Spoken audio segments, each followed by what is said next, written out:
Bismillahirrahmanirrahim. Assalamualaikum warahmatullahi wabarakatuh.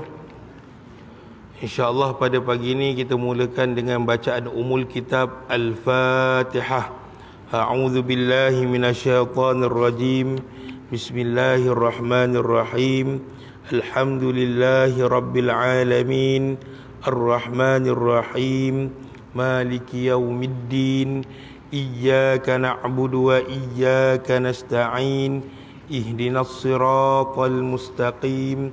Siratal ladzina an'amta 'alaihim ghairil maghdubi 'alaihim waladdallin. Amin. A'udzu billahi minasyaitonir rajim. Bismillahirrahmanirrahim. Alhamdulillahi rabbil alamin. Wassalatu wassalamu ala rasulil amin. Sayyidina Muhammadin wa ala alihi wa sahbihi ajma'in. Allahumma salli ala badrit tamam wa misbahiz zalam wa miftahi daris salam wa syamsi dinil islam Muhammadin sallallahu alaihi salatu wassalam. Allahumma aftah alaina hikmataka wanshur alaina min khazaini rahmatika ya arhamar rahimin. Rabbi shrah lana sudurana wa yassir lana umurana wahlul 'uqdatam min lisanina yafqahu qawlina. Subhanaka la ilma lana illa ma 'allamtana innaka antal alimul hakim. ولا حول ولا قوة إلا بالله العلي العظيم. بسم الله ما شاء الله لا يسوق الخير إلا الله. بسم الله ما شاء الله لا يصرف السوء إلا الله. بسم الله ما شاء الله ما كان من نعمة فمن الله. Bismillahi ma sya'allah. La hawla wa la quwwata illa billah. Amma ba'du. Alhamdulillah, bersyukur kita kepada Allah subhanahu wa ta'ala. Di atas kurniaan Allah subhanahu wa ta'ala segala nikmat-nikmatnya. Nikmat kesihatan, nikmat tubuh badan, nikmat iman dan Islam yang paling besar. Yang seterusnya nikmat kesihatan lah. Mungkin kalau kita kira setelah setahun lah, hampir setahun, kuliah subuh dia tak dibenarkan atas sebab-sebab tertentu. Tetapi hari ini Allah telah memberi peluang kepada kita untuk kita isi masa lapang kita selepas waktu subuh, untuk kita mencari ilmu melalui daripada karangan para ulama. Jadi kata para ulama, talabul ilmi min alamatil khair. Kata ulama, menuntut ilmu agama ini, kata ulama, ia merupakan salah satu daripada kebaikan yang Allah nak berikan kepada kita. Jadi menuntut ilmu ni banyak manfaatnya. Jadi Allah memberikan peluang kepada kita, Allah memberikan nikmat-nikmat yang terlalu banyak kepada kita, sehingga kita boleh bangun waktu subuh, solat berjemaah, kemudian kita mencari ilmu kita ambil ilmu daripada para ulama. Jadi kita bersyukur kepada Allah Subhanahu wa taala. Selawat dan salam ke atas junjungan besar Nabi sallallahu alaihi wasallam, Sayyidul Anbiya, Sayyidul Mursalin, Sayyidul Ahlul Jannah. Rasulullah merupakan ketua bagi seluruh para anbiya, para nabi, para rasul, dan ketua bagi penghuni-penghuni syurga. Kerana bersabdakan Nabi SAW, Ana Sayyidi Waladi Adam. Nabi kata, akulah ketua bagi sekalian umat Bani Adam, yakni sekalian daripada umat manusia ini.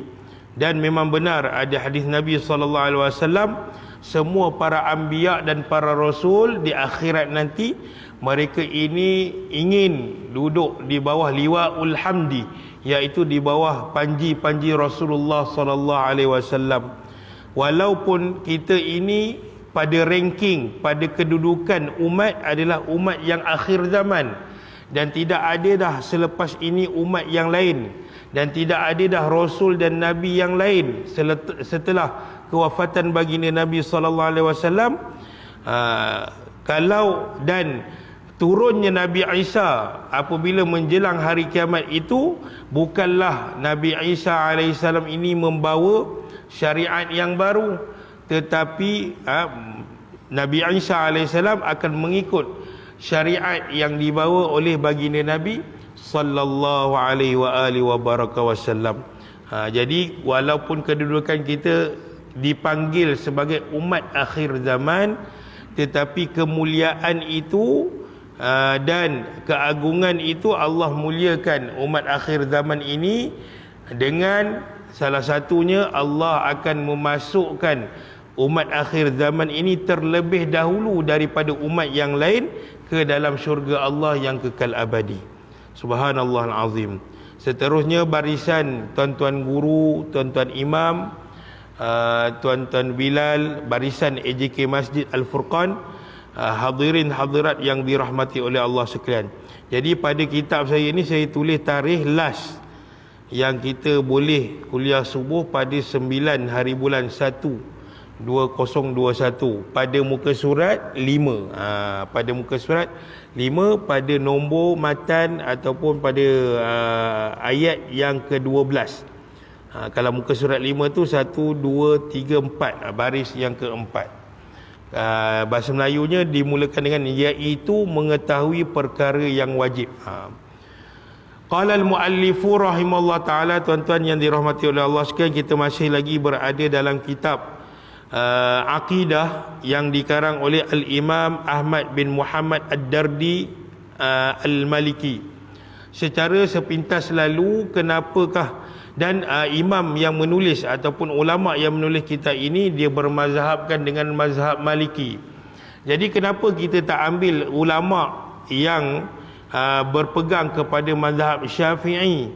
Secara sepintas lalu kita nyatakan pada awal-awal dulu bahawa keempat imam mazhab, Imam Maliki, Imam Hanafi, Imam Syafi'i, Imam Ahmad bin Hanbal ataupun Imam Hanbali, keempat-empat mereka ini berpegang kepada akidah Ahlussunnah wal Jamaah.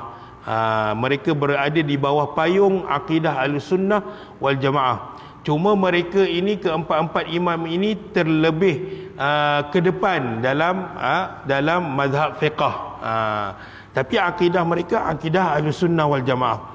Kata pengarang, qala al-muallifu rahimallahu taala, ay ya'riful wajiba wal muhala ma'a jaizi fi haqqihi ta'ala. Kata pengarang yang bermaksud iaitu mengetahui perkara yang wajib, yakni wajib perkara yang wajib bagi akal tentang Allah Subhanahu taala, yang mustahil bagi akal, dan berserta dengan yang harus bagi akal pada hak Allah Ta'ala. Jadi Imam Ad-Dardiri ini dia dah nak mula masuk kepada perbincangan tentang sifat 20 Allah Ta'ala. Tetapi kebanyakan ulama Ahlussunnah wal Jamaah mereka akan memulakan dengan perkara ini, iaitu apa dia? Membincangkan tentang perkara yang wajib bagi akal faham tentang Allah Ta'ala, mustahil bagi akal untuk faham tentang Allah Ta'ala, dan harus pada akal untuk faham tentang hak Allah Subhanahu Wa Ta'ala. Jadi untuk apa? Untuk kata ulama, kalau yang pernah saya dengar daripada ulama Fatani, dia mengatakan kita mempelajari tentang perkara wajib, mustahil dan harus ini adalah untuk membuang virus-virus kotor yang ada di dalam akal fikiran kita dan yang ada di dalam hati kita. Makna virus-virus kotor ni yang lebih teruk daripada corona apa dia? Pahaman-pahaman sesat, akidah-akidah sesat. Itulah virus-virus yang paling dahsyat daripada coronavirus. Rosaknya akidah umat lebih teruk daripada penyakit yang ada sekarang. Penyakit yang ada sekarang dia hanya fizikal, tetapi rosaknya akidah dia melibatkan fizikal dan rohani. Sebab mungkin termasuk orang yang meninggal dalam keadaan corona tu, kalau dia Muslim dan beriman, boleh dikatakan dia ni syahid dunia. Tapi kalau rosak akidah dia terbatal, iman dia terbatal, habis. Dia tidak digelar Muslim ataupun mukmin. Dan dia kalau tak bertaubat, dia akan kekal di dalam neraka Allah bersama dengan orang kafir.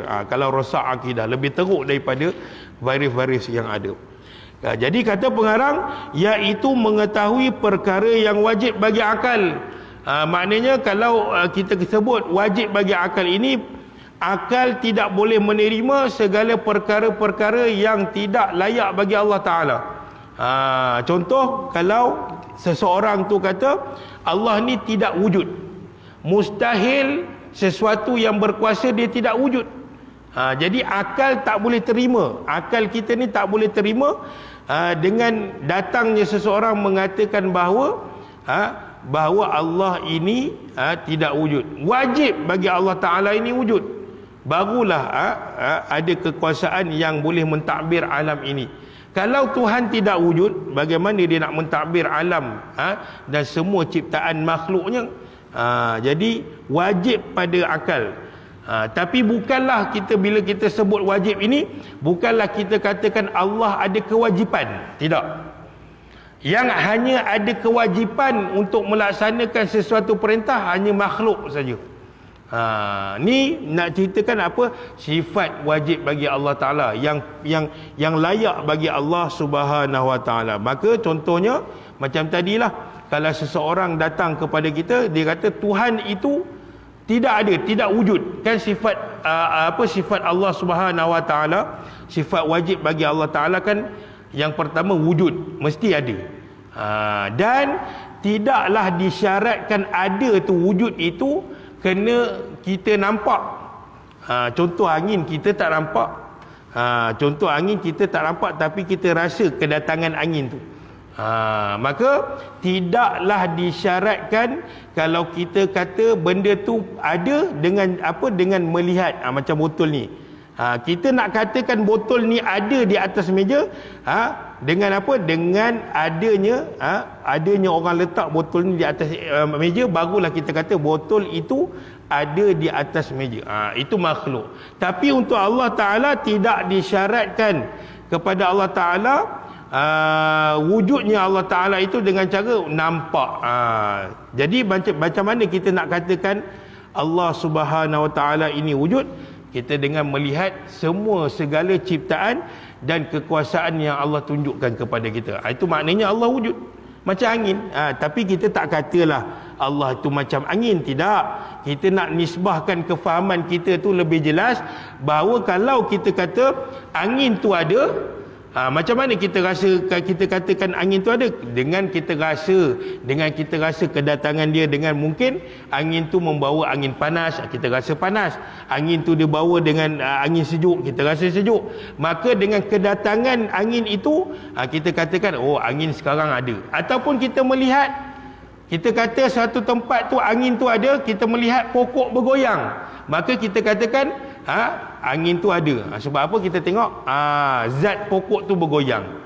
Ataupun kita kata rumah tu musnah kerana ribut. Jadi macam mana kita katakan ribut tu ada? Sebab kita tengok musnahnya rumah tersebut, ataupun hancurnya atap rumah tersebut. Jadi kita katakan hancurnya atap rumah tersebut, bergoyangnya pokok tersebut sebab ada kedatangan angin.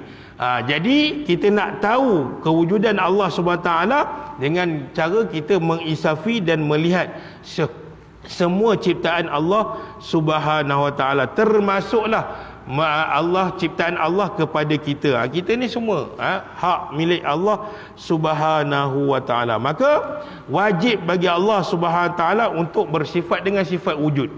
Ada golongan yang menafikan kewujudan Allah Subhanahu wa taala, seperti mana yang telah kita belajar dulu tuan-tuan tentang tafsiran surah Al-Ikhlas. Bagaimana Allah turun, sebab apa Allah turunkan surah Al-Ikhlas kepada Rasulullah?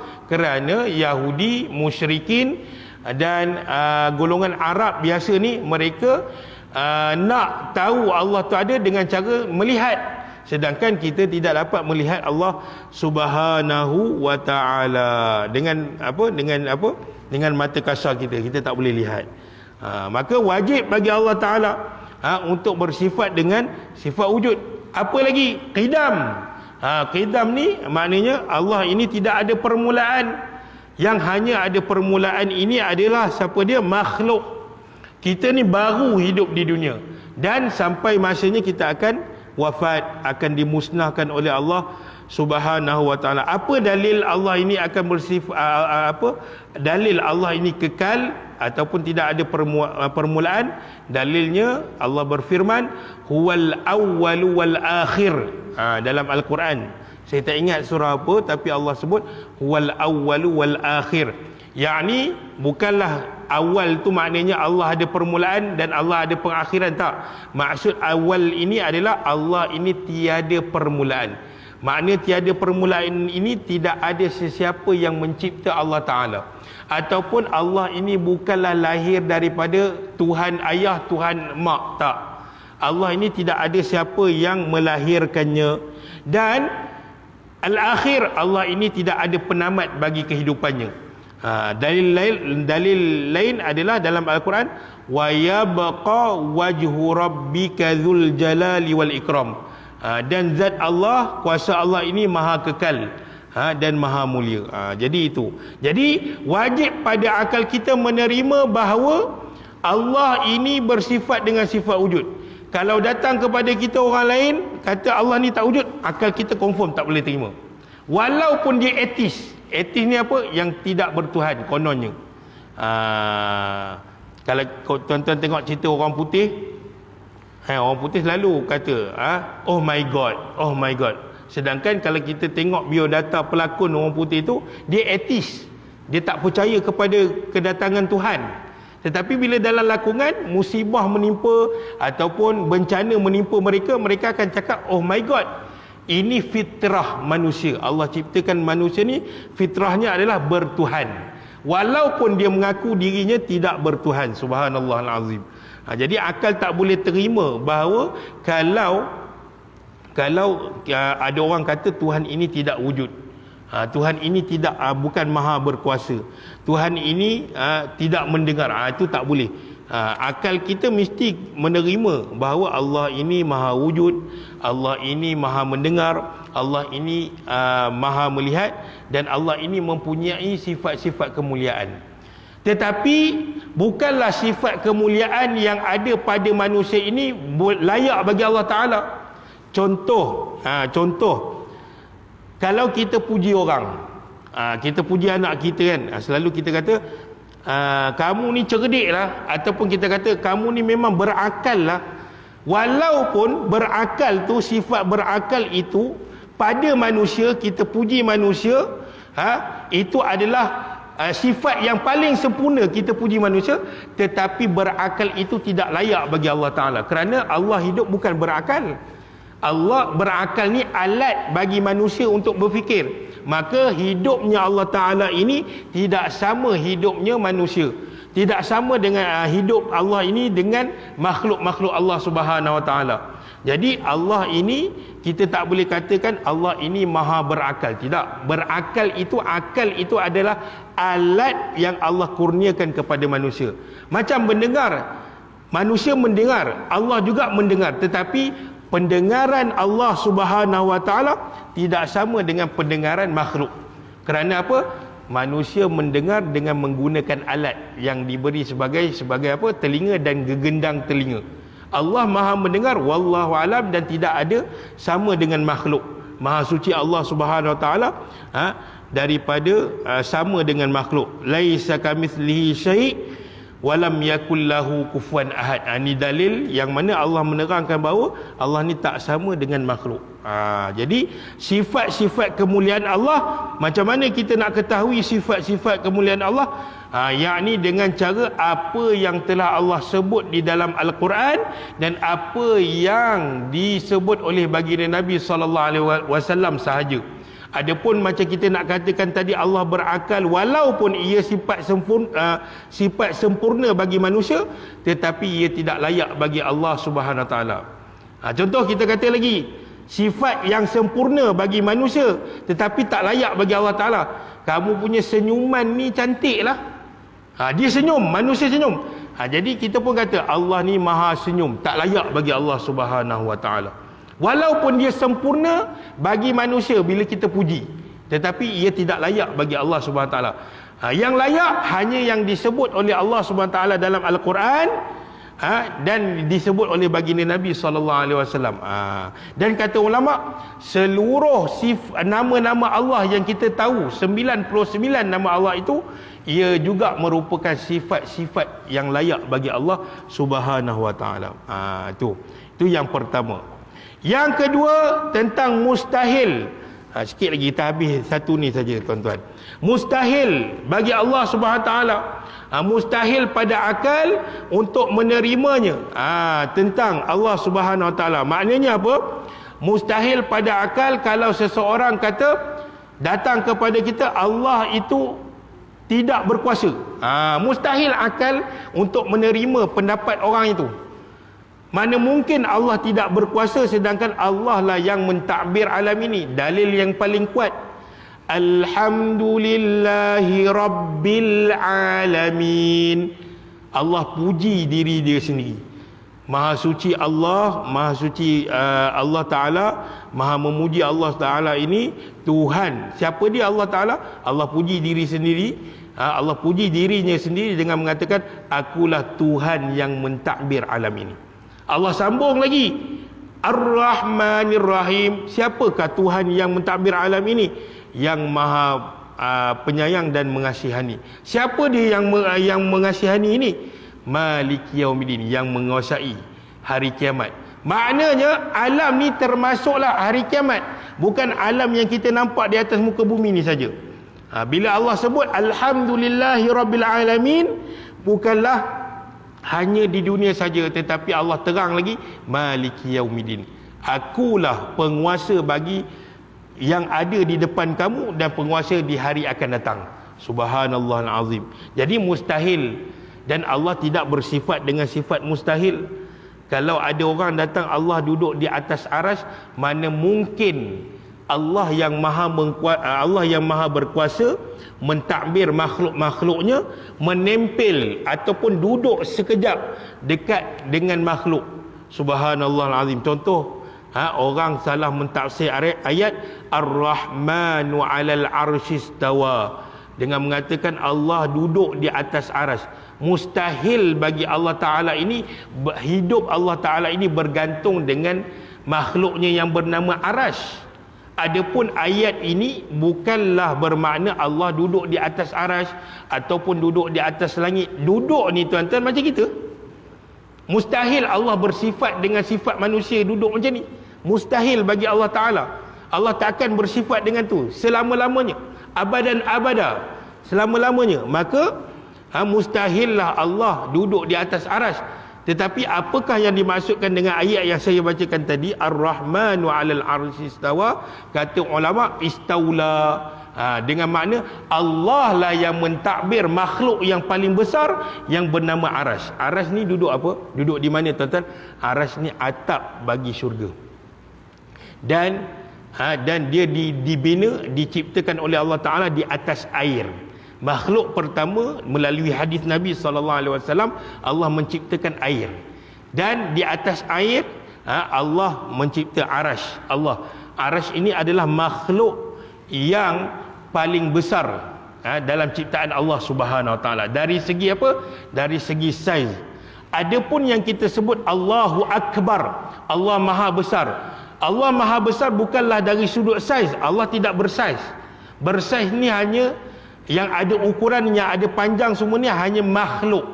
Adapun Allahu Akbar yang kita lafazkan tiap-tiap kali solat adalah kita mengakui bahawa kekuasaan Allah itu sangat besar. Tidak ada siapa-siapa yang dapat mewarisi kekuasaan Allah, dan Allah bukanlah mewarisi daripada kekuasaan Tuhan emak ataupun Tuhan ayah, sebab Allah tidak berayah, tidak beremak, dan tidak ada sesiapa pun yang melahirkan Allah Subhanahu Wa Taala. Maka di situ kita katakan bahawa mustahil bagi Allah bersifat dengan sifat makhluk. Mustahil Allah bersifat dengan sifat mati. Mustahil Allah bersifat dengan sifat pekak. Jadi subhanallahil azim. Jadi siapa yang menyatakan Allah Subhanahu taala bersifat dengan sifat makhluk, maka kata ulama empat mazhab tadi, Imam Malik, Imam Hanafi, Imam Syafi'i dan Imam Ahmad bin Hanbal, keempat ulama ini mengatakan sesiapa yang menyamakan Allah Subhanahu taala dengan makhluk, kufur. Kalau dia beriktikad dengannya, dan kalau dia mengatakan dengan mulutnya dan dia yakin apa yang dia kata, juga boleh jatuh kufur dan rosak iman dia. Jadi itu perkara mustahil bagi Allah Subhanahu taala. Allah tidak bersifat dengan sifat makhluk, dan mustahil bagi Allah Subhanahu wa taala. Berserta dengan perkara harus pada hak Allah taala. Ini yang terakhir tuan-tuan. Makna perkara harus adalah tidak wajib Allah Subhanahu wa taala untuk mencipta alam ini. Allah tidak ada kewajipan seperti kita. Kita ada tak kewajipan? Apabila disebut sebagai mukallaf, jatuh ke atas kita kewajipan untuk melaksanakan perintah Allah dan meninggalkan segala larangan Allah. Kita ini ada yang mewajibkan untuk melakukan perkara perintah, ada yang mewajibkan kita untuk meninggalkan perkara larangan. Adapun Allah Subhanahu wa taala, tidak ada siapa-siapa yang mewajibkan Allah taala untuk melakukan ataupun mencipta alam ini. Itu atas kehendak Allah taala. Apa yang terjadi kepada kita semua atas kehendak Allah taala. Dan kehendak Allah taala ini mengikut ilmu Allah taala.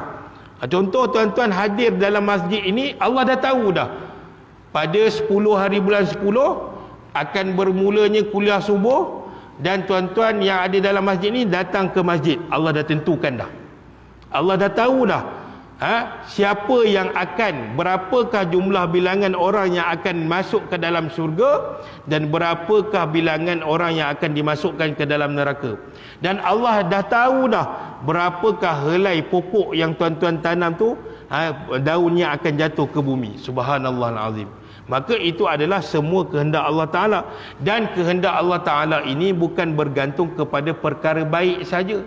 Perkara buruk yang terjadi kepada makhluk dia pun diciptakan oleh Allah Subhanahu Wa Ta'ala melalui firman Allah Ta'ala dari dalam Al-Quran, yang bermaksud segala sesuatu yang ada di alam ini semuanya ciptaan Allah Ta'ala. Termasuklah sifat buruk yang ada dalam diri manusia juga ciptaan Allah Subhanahu Wa Ta'ala. Buktinya apa? Allah menciptakan dosa, Allah menciptakan pahala, Allah menciptakan syurga, Allah menciptakan neraka. Ini menunjukkan kekuasaan Allah. Kalau seseorang itu mengatakan Allah hanya mencipta kebaikan saja, maka dia telah menafikan sifat Allah yang maha berkuasa. Dia telah menuduh Allah Ta'ala ini tidak mampu untuk membuat perkara kejahatan. Tetapi bukanlah kita katakan bila Allah berkuasa menciptakan segala sesuatu, sama ada perkara baik ataupun buruk, bukanlah kita katakan Allah ni bersifat dengan sifat jahat. Tidak. Contoh perkara buruk yang jadi dekat kita, tak sihat, demam, sakit, kita tak nak pun perkara yang tu, tapi atas kehendak Allah Ta'ala, dengan ilmu Allah Ta'ala, dengan izin Allah Ta'ala, Allah jadikan kita sakit. Bila setelah sakit, dengan asbab kita beli ubat, Allah jadikan pula kita jadi sihat. Subhanallah azim. Jadi sihat dengan sakit, dua-dua ciptaan Allah Ta'ala. Lapar, siapa pun tak nak lapar, mesti nak kenyang. Lapar juga ciptaan Allah Ta'ala. Kenyang juga ciptaan Allah Ta'ala. Jadi kedua-duanya, sama ada perkara itu baik ataupun buruk, itu adalah ciptaan Allah Ta'ala. Dan semua ciptaan Allah ini bukanlah tidak ada sesiapa pun yang memaksa Allah Subhanahu wa Ta'ala untuk menciptanya. Harus bagi Allah Ta'ala, sama ada Allah nak hidupkan seseorang, ataupun Allah nak kekalkan dia, ataupun Allah nak matikan dia, itu terpulang kepada kehendak Allah Subhanahu wa Ta'ala. Contoh, kehendak Allah Ta'ala, Allah berkehendak syurga dan neraka untuk kekal selama-lamanya, berserta dengan nikmat dan azab di dalam neraka. Nikmat dalam syurga, azab dalam neraka. Maka kehendak Allah berkehendak kepada syurga dan neraka untuk kekal selama-lamanya. Itu kehendak Allah Ta'ala. Allah berkehendak ke atas makhluknya untuk kekal selama-lamanya. Jadi tidak wajib bagi Allah untuk mencipta alam ini. Maknanya apa? Allah berkehendak, terpulang pada Allah Ta'ala, sama ada Allah nak kekalkan makhluk itu, ataupun Allah nak matikan ciptaannya, terpulang pada Allah Subhanahu Wa Ta'ala. Jadi kalau seseorang kata Allah ada kewajipan, maka Allah bersifat dengan sifat lemah. Jadi Allah tidak bersifat dengan sifat lemah. Jadi tuan-tuan yang dirahmati oleh Allah sekalian, jadi inilah perkara yang patut kita ketahui secara dasarnya. InsyaAllah pada sesi yang akan datang, kalau dibenarkan, InsyaAllah kita doakan kuliah subuh ni berjalan seterusnya. InsyaAllah kita akan masuk satu persatu berkenaan dengan perbincangan tentang sifat 20 Allah Subhanahu Wa Ta'ala. Jadi saya rasa cukup sekadar itu supaya kita dapat ambil manfaat walaupun sedikit. Semoga diberkati oleh Allah Ta'ala dan dirahmati oleh Allah Ta'ala dalam kehidupan kita, insyaAllah. Jadi mohon maaf kalau ada terkasar bahasa, mohon maaf mengambil masa yang lama. Kita akhiri dengan bacaan doa. A'udzu billahi minasyaitonir rajim. Bismillahirrahmanirrahim. Alhamdulillahi rabbil alamin, wassalatu wassalamu ala rasulil amin, sayyidina Muhammadin wa ala alihi wa sahbihi ajma'in. Rabbana la tuzigh qulubana ba'da idh hadaitana wa hab lana min ladunka rahmah innaka antal wahhab. Rabbana hab lana min azwajina wa dhurriyyatina qurrata a'yun waj'alna lil muttaqina imama. Allahumma a'inna ala dzikrika wa syukrika wa husni ibadatik. Wa sallallahu ala sayyidina Muhammad wa ala alihi wa sahbihi wasallam tasliman katsira walhamdulillahi rabbil alamin. Saya akhiri dengan assalamualaikum warahmatullahi wabarakatuh.